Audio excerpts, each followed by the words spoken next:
In a narration found in Jami' at-Tirmidhi, number 2016, the mother of the believers, the wife of the Holy Prophet Muhammad, peace and blessings be upon him, Aisha, may Allah be pleased with her, described some of the noble characteristics of the Holy Prophet Muhammad, peace and blessings be upon him.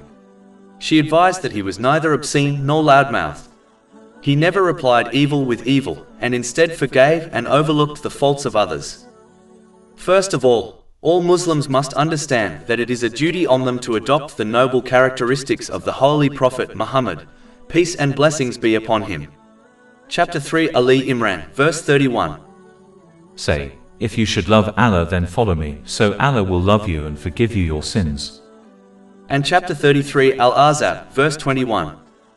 There has certainly been for you, in the Messenger of Allah, an excellent pattern, for anyone whose hope is in Allah and the last day, and who remembers Allah often.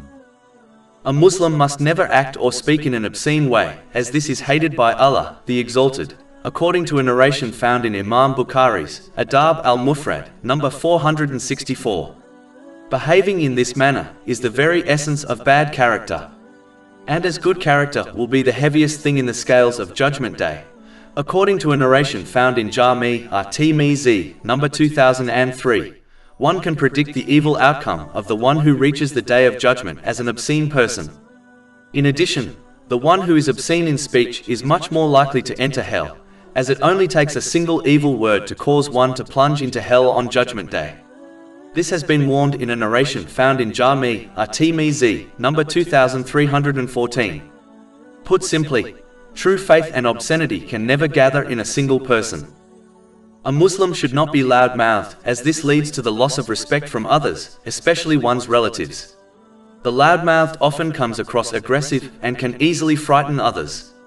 This contradicts the behavior of a true Muslim. A Muslim must be gentle, kind and approachable when dealing with others, as this shows the true and peaceful nature of Islam.